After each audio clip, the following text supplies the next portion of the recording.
músculo, sí. Es una estructura avascular que carece de inervación, ¿sí? Que se forma a partir del ectodermo superficial. Cuando esa vesícula óptica entra en contacto con ese ectodermo, en la invaginación para formarse la cúpula óptica empieza a llevarse parte de las células, y esas células son las que van a formar finalmente el cristalino. Entonces, esto ya se lo saben, derivado del ectodermo superficial, lo acabamos de decir, es transparente y avascular. Y ojo con esto, en crecimiento continuo, toda su vida el cristalino va a ir creciendo, va a ir aumentando en peso, en tamaño y en densidad. Eso puede explicar por qué cuando ya estamos en adulto mayor, nos da catarata, ¿cierto? Uno de los factores es este. Es un lente que se considera biconvexo, tiene un radio anterior de 10 milímetros y radio posterior de 6 milímetros. ¿Cuál es más plano? ¿La cara anterior o la cara posterior? La cara anterior. ¿Recuerdan cómo se convierte esto en dioptrías? 337.5 dividido 10, ¿sí? Si lo convertimos en dioptrías, esto sería así.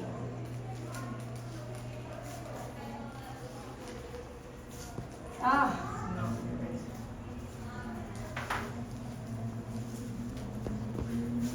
337.5 dividido 10 milímetros da 3375 dioptrías de curvatura. Y 337.5 dividido 6 da 5625. Entonces definitivamente es más plana la cara anterior y más curva la cara posterior. Recuerden que en radios de curvatura, a mayor valor, más plano, y a menor valor, más curvo. Listo. Y no origina neoplasias. ¿Qué es una neoplasia?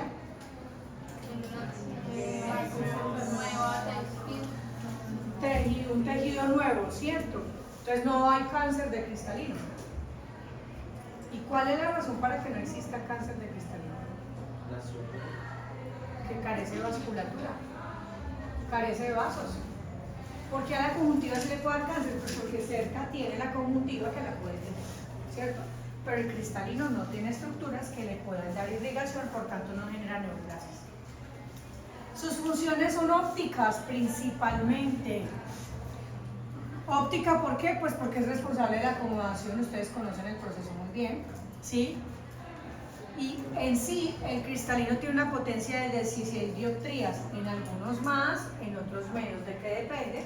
Pues de esa relación con la longitud de acción y la curvatura corneal. Acuérdense que para que yo sea emétrope, tiene que haber una relación armónica entre la córnea, el cristalino, el humor acuoso, el humor vítreo y la longitud de acción. Incluso hasta la retina tiene un efecto óptico.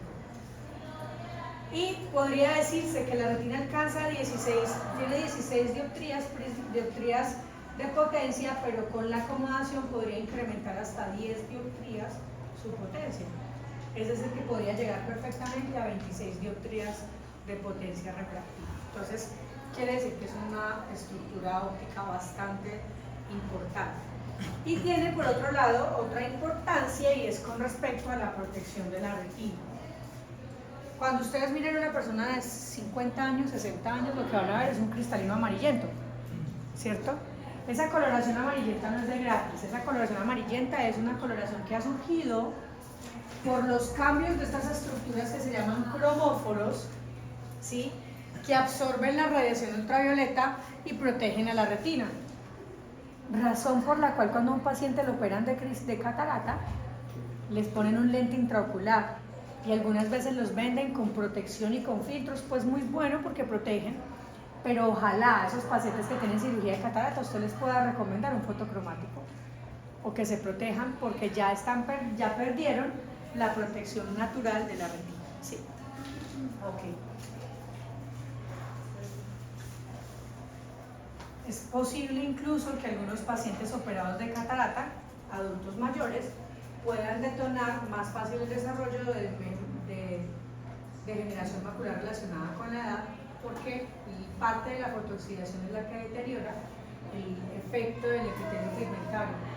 Recuerda que el epitelio pigmentario tiene una función importante: fagocitar desechos y fotooxidación. Entonces el hecho de que no haya un cristalino pues va a deteriorar más fácil el epitelio pigmentario retiniano y va a generar cambios a nivel de la retina. Ok.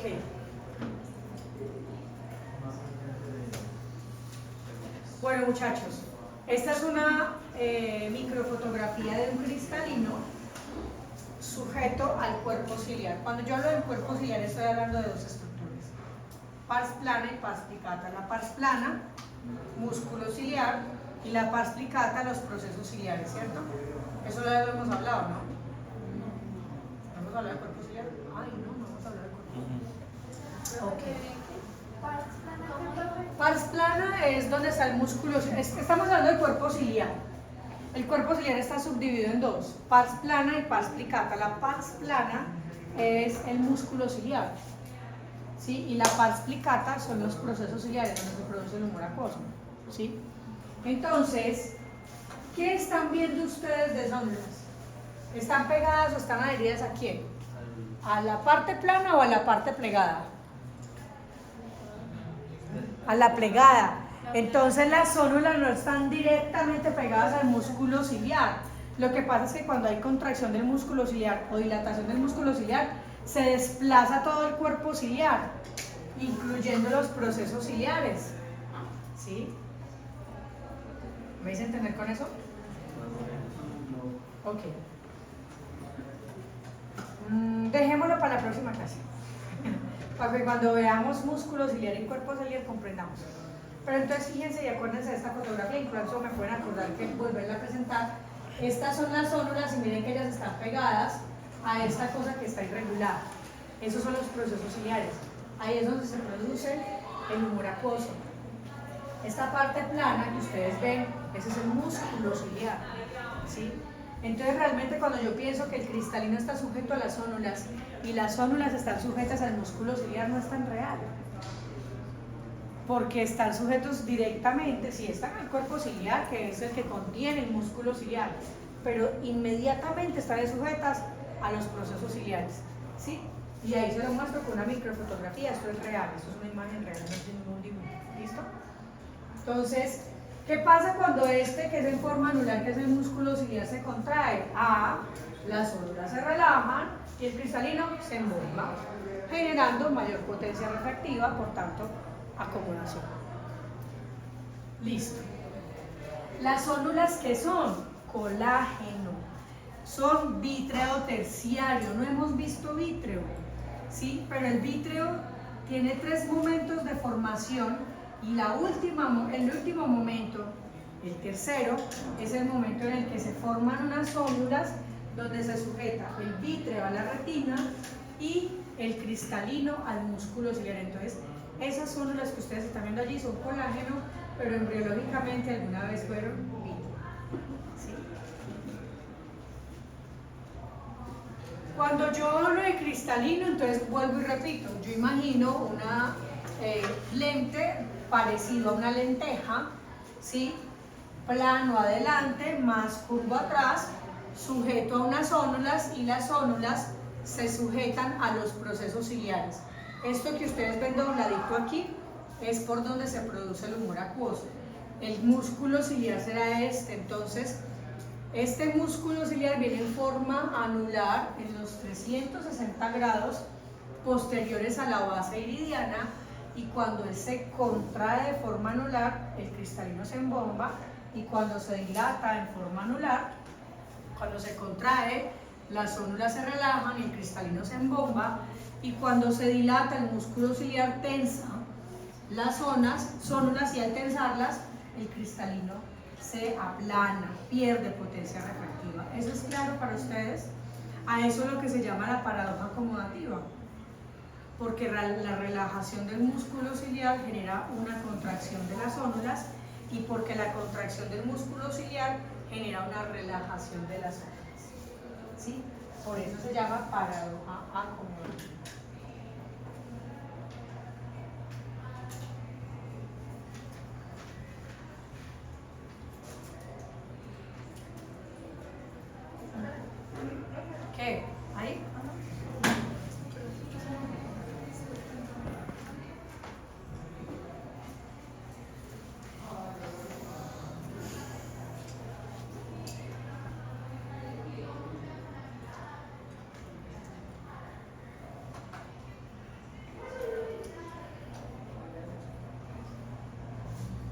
¿Listo, niños? Me va a poner a hacer planos.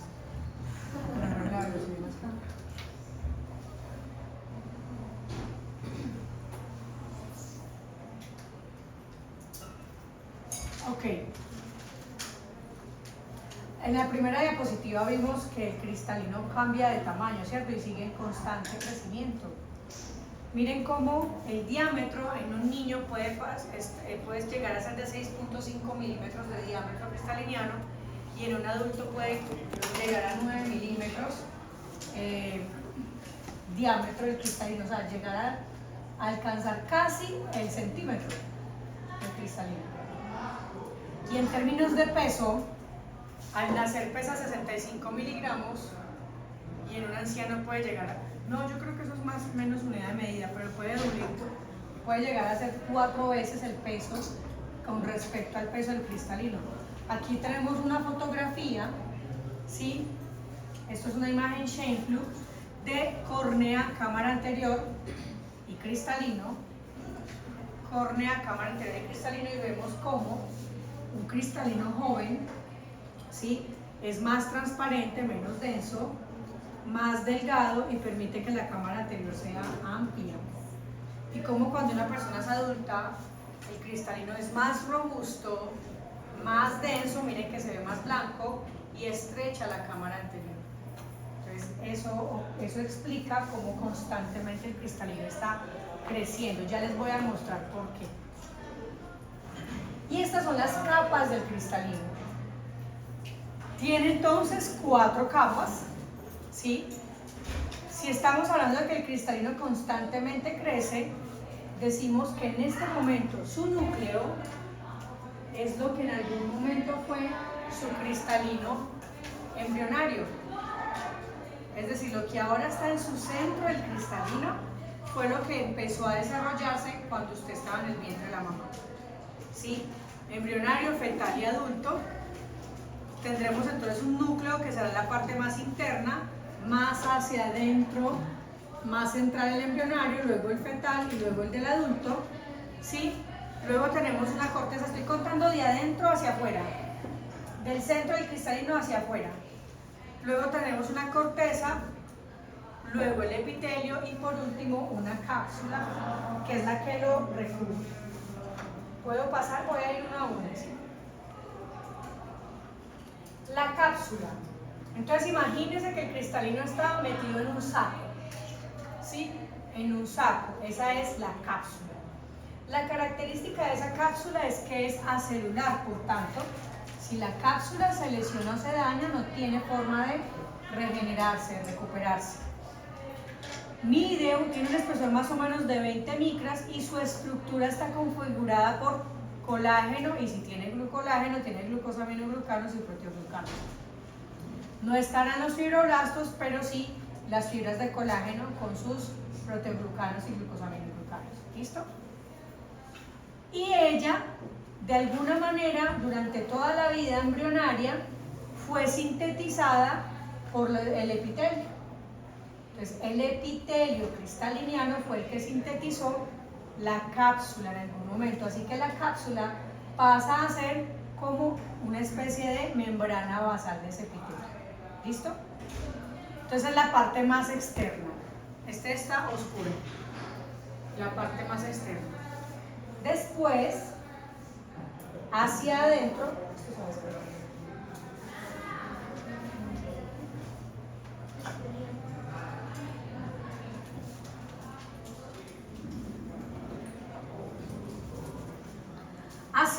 sigue el epitelio. Resulta que el epitelio solo se encuentra en la cara anterior del cristalino.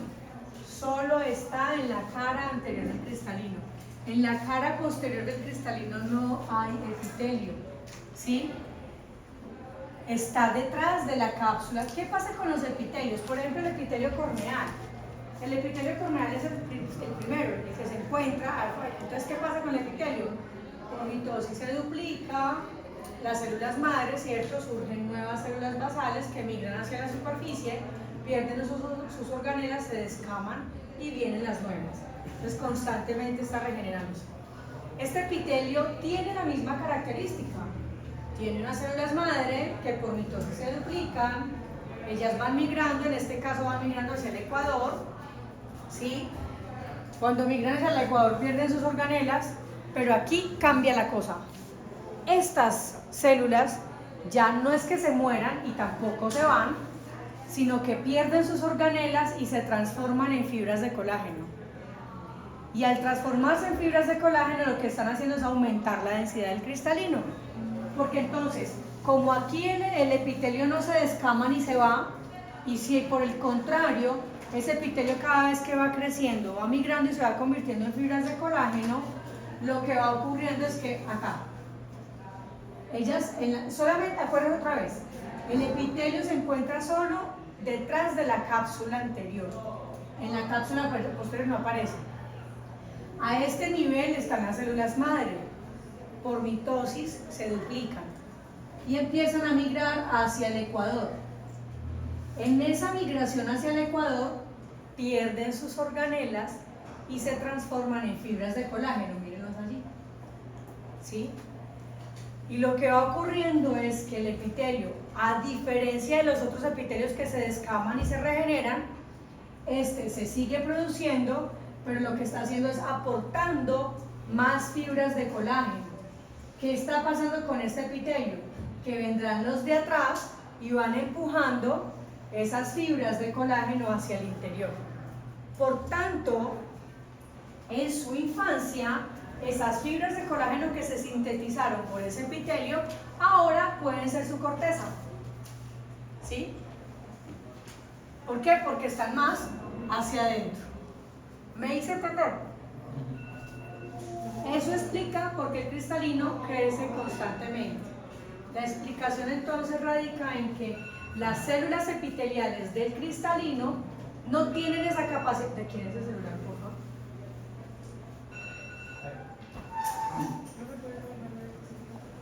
¿Devolverla? Sí,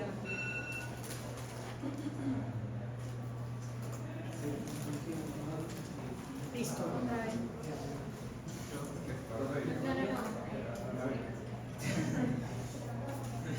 Ok.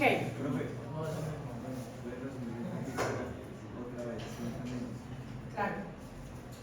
Entonces, otra vez. Empecemos desde afuera.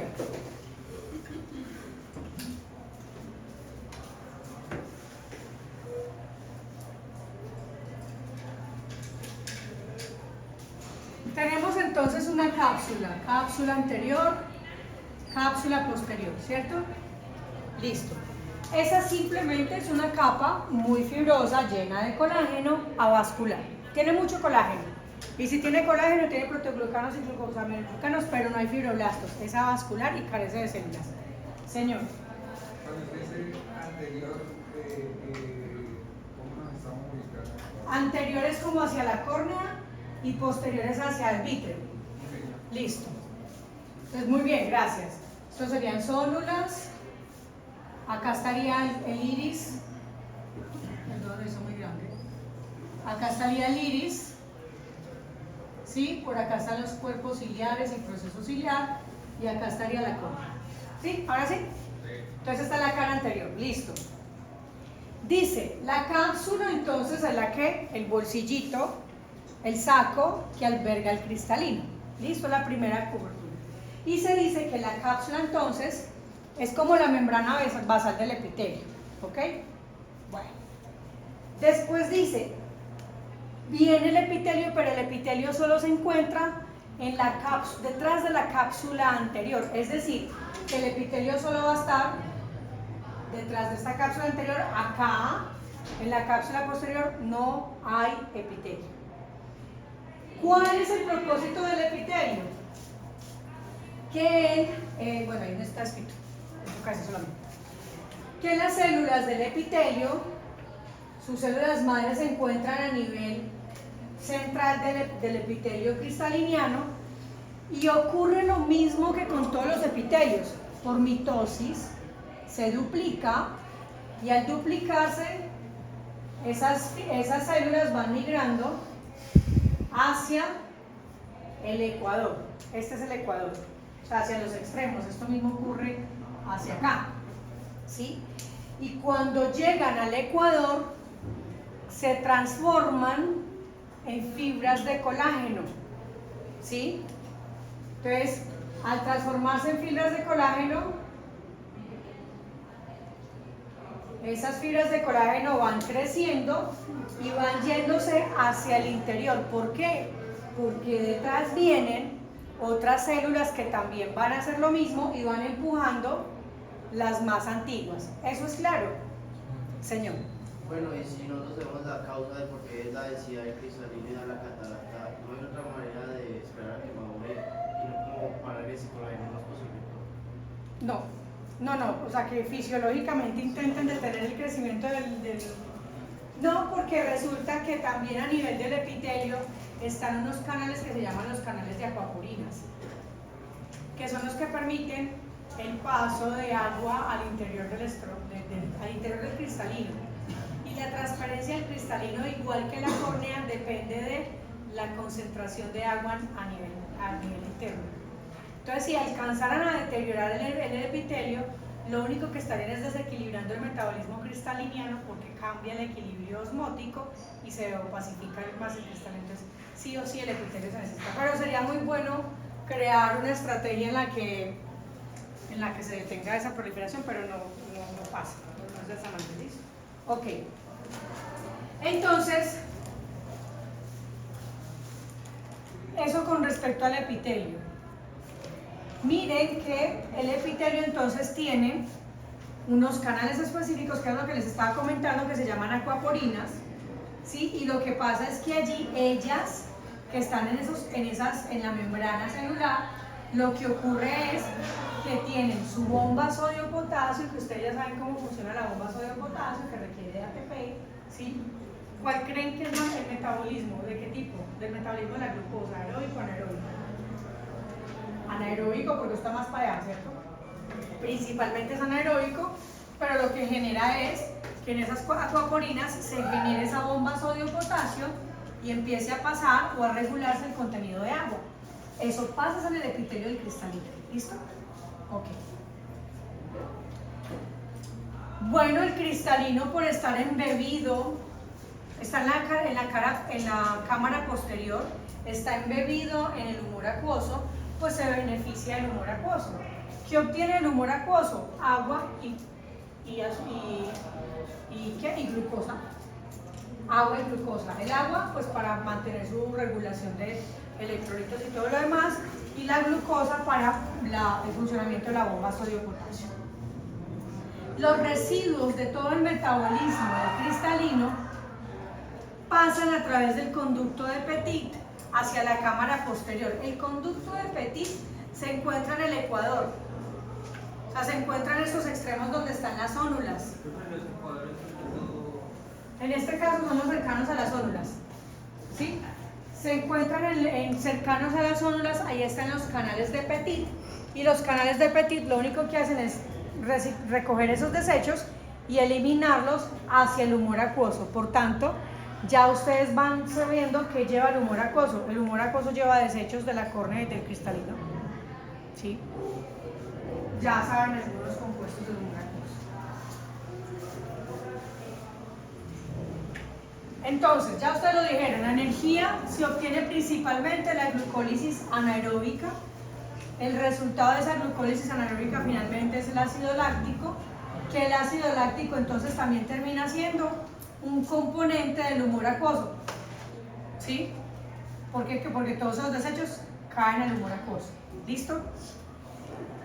Tiene una ventaja, y es que como está expuesto mínimamente expuesto al oxígeno, por eso no se oxida ni se envejece tan rápido como uno esperaría, ¿sí? Por eso es que a pesar de todo lo que sabemos que el cristalino tiene sus cambios con la edad, pues su envejecimiento tiende a enlentecerse porque no está expuesto al oxígeno constantemente. Ya eso también lo vimos, la glucosa proviene del humor acuoso. ¿Qué pasa entonces con un paciente diabético? Ese lleva bultos de glucosa en su sangre, o sea, una cantidad de glucosa en sangre. Entonces imagínense todas las vías para hacer metabolismo de la glucosa tendrán que alterarse, ¿sí? Conocen las dos vías, son pues la vía aeróbica y la vía anaeróbica, ¿sí? Ustedes las conocen muy bien, pero aparecería una tercera vía que es la vía del sorbitol, ¿sí? La vía del sorbitol surge cuando hay exceso de glucosa en sangre y el resultado de la vía del sorbitol es precisamente sorbitol. ¿Y qué hace ese sorbitol en las membranas celulares? Aumenta el edema, ¿sí? Por eso es que el paciente diabético, ¿cómo es? Popochito, porque tiene edema desde aquí hasta abajo, en todas las células. ¿Y qué pasa cuando hay células con edema a nivel del cristalino? ¿Qué va a pasar con el cristalino? También va a tener edema. ¿Y qué es edema? Que cambia la concentración de agua a nivel del cristalino, por tanto, el paciente se puede miopizar. Un cristalino que se vuelva edematoso se vuelve más positivo y un lente positivo hace que los rayos converjan antes, se vuelve más miope. ¿Sí? Entonces la córnea de un paciente con diabetes también tendrá la misma situación. Se saturan las dos vías del metabolismo de la glucosa y aparecería entonces la tercera vía del sorbitol. ¿El problema cuál es? Que yo en un paciente diabético no puedo decir todos los diabéticos tienen miopía o se vuelven miopes. No, porque por ejemplo hay diabéticos que no hacen un edema tan marcado en córnea y cristalino, pero sí lo hacen en retina. Y si hay edema en retina, adivinen qué efecto de refracción sale. Hipermetropía. ¿Saben por qué? La hipermetropía surgiría en un paciente con edema macular. Acá. Cristalino, retina y córnea. Voy a dar las estructuras relacionadas allí. Rayos de luz que vienen y convergen en la retina se llama hemetropía. Los rayos de luz que vienen del infinito y convergen antes de la retina se llama miopía. Los rayos de luz que vienen del infinito y se convergen detrás de la retina se llama hipermetropía, ¿cierto? Listo. Estamos hablando de que en el paciente diabético la vía del sorbitol es la responsable del edema celular en los pacientes diabéticos, ¿cierto? Entonces yo le digo, si el paciente tiene diabetes y hay edema, el edema depende de donde genera una consecuencia. Entonces si hay edema del cristal de la córnea, aumenta la densidad de la córnea, se vuelve más positiva, y si se vuelve más positiva, lo vuelve miope, ¿cierto? Si el cristalino se vuelve edematoso, aumenta su densidad, el cristalino se vuelve más positivo, entonces sigue el paciente volviéndose miope. Pero ¿qué pasa cuando la retina tiene edema? La retina se levanta. Entonces, ¿qué puede ocurrir? Que un paciente con un edema de retina se vuelva, imagínense este paciente métrope, que los rayos de luz llegaron a la retina perfectamente, pero le dio un edema, le levantó la retina. ¿Cómo queda? Hipermétrope. ¿Sí? Entonces, por eso es que yo no puedo decir todos los diabéticos son miopes, ¿no? Dependiendo del edema donde dé. Sí, por eso es que ustedes van a ser muy buenos haciendo estudio, revisándose edema corneal, cristaliniano o retinal. Aún así, el paciente diabético no se le pueden formular gafas hasta que no estabilice su glicemia, porque va a tener variaciones en el efecto de refracción resultantes de los edemas posibles que puede tener en su ojo. ¿Sí? Listo. ¡Ay, terminé! Listo. Entonces, posibilidades y alteraciones en cristalino. Catarata. Hay cataratas, todas las que ustedes imaginen, las causas de catarata, la que más conocen es por edad, ¿cierto? Se llama catarata senil. ¿Sí? Senil. Listo. Pueden ser cataratas nucleares, pueden ser corticales, pero para mí sería muy fácil reconocerlas, ¿no? Porque si yo miro en lámpara de hendidura, por ejemplo, un paciente con una catarata nuclear, ¿dónde me la imagino? Acá, en el centro.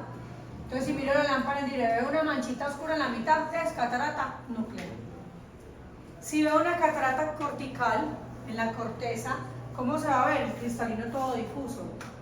Es una catarata cortical. Ustedes en cuarto semestre van a ver lámpara de hendibre y van a aprender a ver las capas del cristalino con una lámpara de hendibre. De esa manera podrían reconocer, por eso tienen que hacer la anatomía. Porque si en la anatomía ustedes entienden núcleo, corteza, epitelio y cápsula, cuando hagan la lámpara de hendibre saben cuál es la cápsula, el epitelio y la corteza del núcleo. ¿Sí? Y eso, el reconocer esa estructura, les permite que cuando tengan patología sepan en dónde está. Y saber en dónde está implica excelencia en el diagnóstico. Y la certeza en el diagnóstico que implica que usted hace un buen tratamiento. Y si hace un buen tratamiento, que implica que el paciente le va a llegar el resto de la gente a la clínica, al paciente que usted tenga y le va a ir muy bien. Entonces, por eso hay que saber anatomía, para poder saberlo aplicar. Por ejemplo, miren en este caso, les voy a aumentar la foto. A este paciente se le puso una lámpara de hendibre e ilumina en diferentes porciones. ¿Sí? La parte más anterior del cristalino, esta es córnea, la parte más anterior del cristalino y la parte opaca está mostrando que es a nivel de la corteza.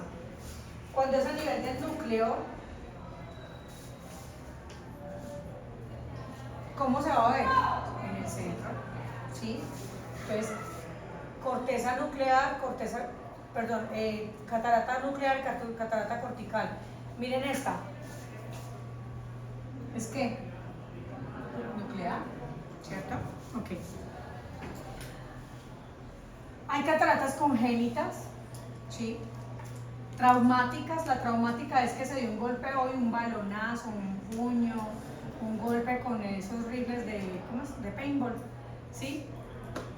Hoy le dieron el golpe, mañana tiene catarata, es inmediato, ¿sí? Catarata iatrogénica, ¿el término lo conocen? Iatrogénica es una enfermedad resultante del uso de fármacos. Entonces, una catarata iatrogénica perfectamente puede ser el que tiene inflamaciones en la conjuntiva constantes y cada vez que va a la farmacia le mandan un corticoide y usa corticoide deliberadamente, da una catarata iatrogénica. Una persona que sufra lupus o artritis reumatoidea que usa hidroxicloroquina y corticoides, ¿qué pasa? Esas personas hacen catarata a más temprana edad y es una catarata iatrogénica. ¿Listo?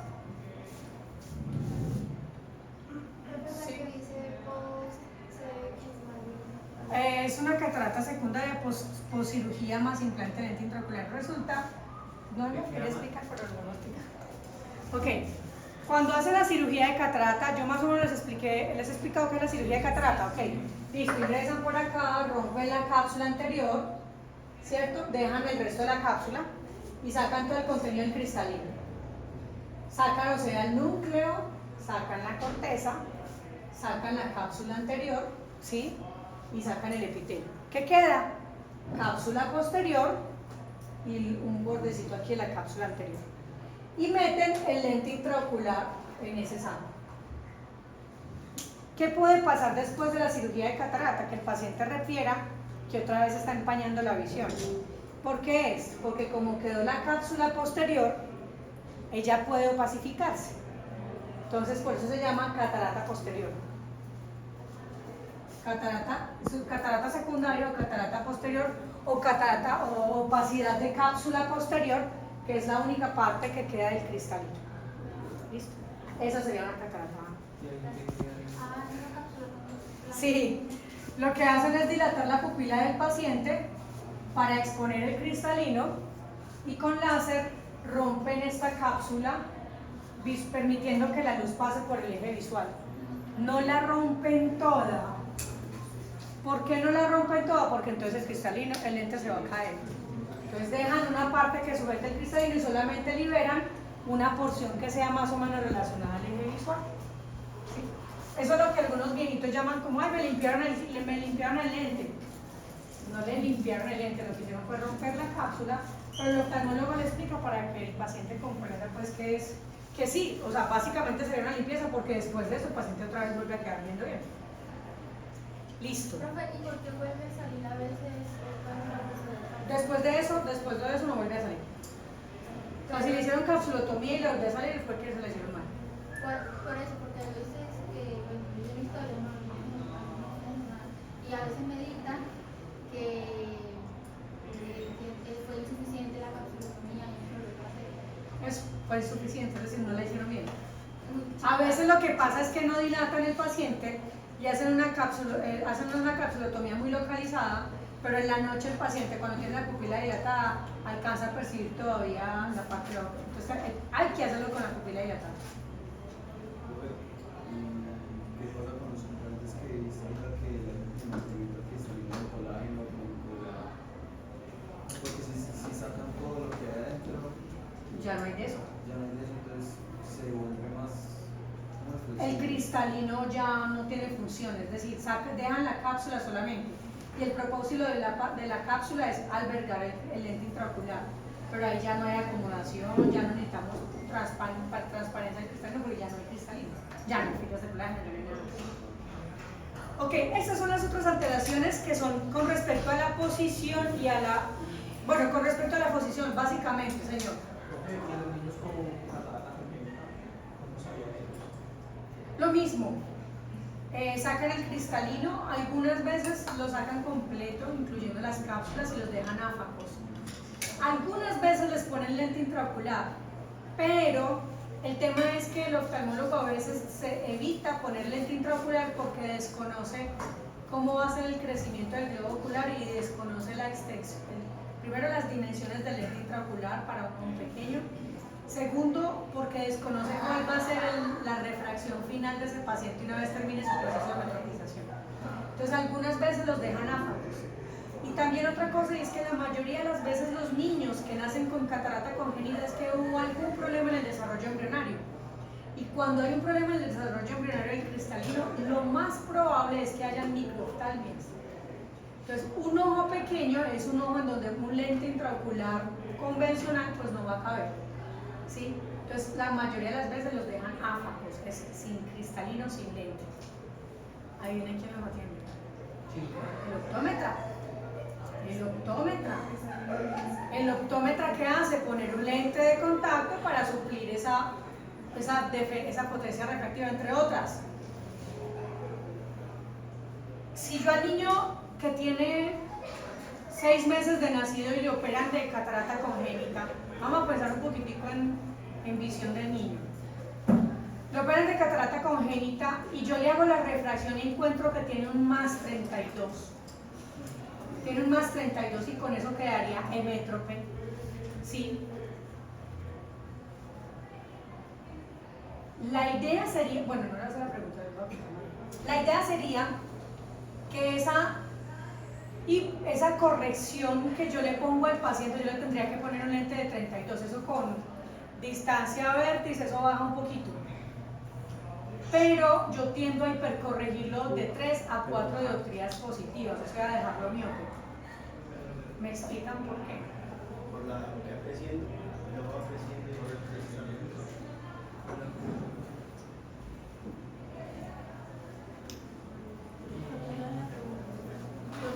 Bueno, el niño tiene 6 meses de nacido. Cuando nació, determinaron que tenía una catarata congénita, le hicieron la cirugía, lo dejaron áfaco y lo mandaron conmigo. ¿A qué le pusieron lente de contacto? Yo le hago refracción, o sea, mido cuánto necesita en potencia para ponerse el lente de contacto y me encuentro con que me dan 33 dioptrías positivas, ¿cierto? Para poder dejarlo en metro. Pero yo no le pongo 33, yo le pongo 37 dioptrías positivas. Mi intención es dejarlo miope. ¿Por qué? Porque estás viendo la acomodación de qué va a hacer el niño para digamos, hacer actividades de semana. Sí, es eso. Porque la demanda de trabajo de un niño de 6 meses, ¿cuál es? Acá. El niño nunca va a pasar la calle, no va a mirar el tablero, no va a mirar de lejos, todo es acá. La mamá, ¿qué le hace cuando le cambia el pañal? A esta distancia. ¿Sí? Entonces mi propósito es dejarlo miope, ¿por qué? Porque su trabajo, su distancia de trabajo es con el juguete, con las manos, con cosas muy cercanas, ¿sí? Y a medida que el niño va creciendo, yo ya no le pongo 37, sino que le pongo 35. Es decir, que voy compensando la longitud de sus brazos y su distancia de trabajo. Y cuando empiece en etapa escolar, que ya va a necesitar visión lejana y visión cercana, le mando progresivos. Le pongo full corrección de lejos en lentes de contacto y unos progresivos neutros para lejos, porque ya están corregidos con lente de contacto, y con adición para hacer, compensando su demanda de trabajo en cerca y para mirar el tablero. ¿Me hice entender? Sí. Ok. Entonces, ¿y ese bebé toda la vida va a utilizar gafas? Por eso escribieron. Gafas y lentes de contacto, sí. Algunos pacientes, el oftalmólogo les vuelve a decir, no, esperemos para de aquí a los 5 años, 7 años, que luego ya tenga una longitud mayor, y le pongo un implante de lente fáquico. Es un lente que se pone en cámara anterior, ¿sí? Como el niño fue operado, le quitaron todo el cristalino, no hay saco donde poner el lente. Entonces la alternativa es ponerle el lente en cámara anterior, ¿sí? Pero, ¿de qué depende la posición de ese lente? De qué tan amplia esté la cámara. Entonces es un niño que tiene microftalmia, porque es la gran mayoría de las veces el niño con catarata congénita, la gran mayoría, no digo que todos, pero la gran mayoría tienen microftalmia. A veces por las microftalmias tienen cámaras muy estrechas y no hay posibilidad de poner un lente de cámara anterior. Entonces mejor no lo operan y que siga yendo de optómetra, que ha hecho un muy buen trabajo. Pero acuérdense entonces que el lente de contacto que yo le pongo a ese niño no es dejándolo método, es dejándolo miope. Y a medida que él va creciendo, yo voy tratando de compensar su distancia de trabajo, hasta que llegue a la etapa escolar en donde ya vaya a necesitar visión lejana y visión cercana. Listo. Las otras alteraciones en la posición tienen que ver con el cristalino. Sabemos que está inmediatamente después del iris, alineado con la pupila, debe estar perfectamente perpendicular. Por tanto, ¿sí? Si él se disloca o se cae, se desplaza, se subluxa o se luxa, luxarse es que se descuelga, se desprende de las ónulas y cae. ¿Hacia dónde puede caer? Hacia la cámara anterior o hacia la cámara posterior, ¿cierto? Luxación del cristalino. Pero puede haber una subluxación, que es que solo se desinserta de algunas ónulas. Entonces el lente puede quedar así como está allí. ¿Ven que esa es la pupila? Hay una parte con cristalino y otra parte en donde yo alcanzo a ver las ónulas. Esa es una de las causas de la diplopia monocular. Es decir, que el paciente dice, es que cuando yo hago así, yo veo dos imágenes, una nítida y otra borrosita. ¿Qué está haciendo? Está teniendo dos ingresos de luz por sus zonas diferentes. Listo. Y hay alteraciones en la forma. Habíamos hablado que el cristalino es más plano en la cara anterior y más curvo en la cara posterior. Pero hay cristalinos que no tienen esa forma, sino que son esféricos completos, como una pelota de fútbol, ¿sí? Entonces, eso se llama esferofaquia. Eso genera defectos de refracción significativos, ¿sí? La mayoría de las veces, con la esferofaquia, si no la podemos corregir con lentes de contacto, deciden más bien sacar el cristalino, ¿sí? Y la otra es el lenticono, como el queratocono, pero en el cristalino. Y es que la cara anterior ya no es plana, sino que se ectasia en una zona y genera astigmatismos altísimos, difíciles de corregir. También la posibilidad de manejo es más bien de carácter quirúrgico. Esferofaquia es que se vuelve redondo como esférico, sí. Y lenticono es como un queratocono, o sea, se ectasia una sola parte, pero generalmente es en la cara anterior. Adivinen, esas esferofaquias y ese lenticono generalmente es típico de los pacientes con enfermedades de colágeno. ¿Cuáles? Que les dan los Marfan, osteogénesis imperfecta, entre otras. Señor, era eso. La facodonesis es el movimiento del cristalino. Eso se debe a una posibilidad de luxación del cristalino, una subluxación del cristalino. Por último, tenemos que son las sinequias posteriores. ¿Por qué se llama sinequia posterior? Sinequia, el término sinequia es adherencia, ¿sí? Posteriores es porque se sinequia el iris entre el cristalino. La cámara posterior está entre el iris y el cristalino, entonces por eso se llama sinequia posterior. ¿Cómo sería entonces una sinequia anterior? ¿Entre el iris y quién? ¿Y la qué? Y la córnea. Porque en una sinequia anterior sería entre el iris y córnea, ¿no? Porque es la cámara anterior. Sinequia posterior sería entre el iris y el cristalino, porque forman la cámara posterior, ¿cierto? Eso es una sinequia posterior. Miren el cristalino cómo se opacifica, porque el iris se pegó al cristalino. ¿Qué puede ocasionar que el iris se pegue al cristalino? Una inflamación.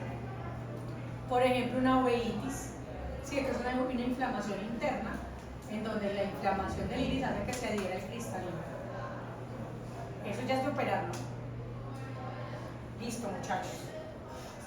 Ay, no más. Ese es un cristalino que sacaron unos muchachos en un ejercicio que hicimos. Y ese cristalino, que lo están ahí como sujetando con dos agujitas, les muestra cómo invierte la imagen el cristalino. O sea, ven la imagen que hay allí, que está al revés, la R y la U está al revés, ¿sí? Entonces, ustedes ya saben que la imagen siempre llega a la retina invertida. ¿Listo? ¿Ya?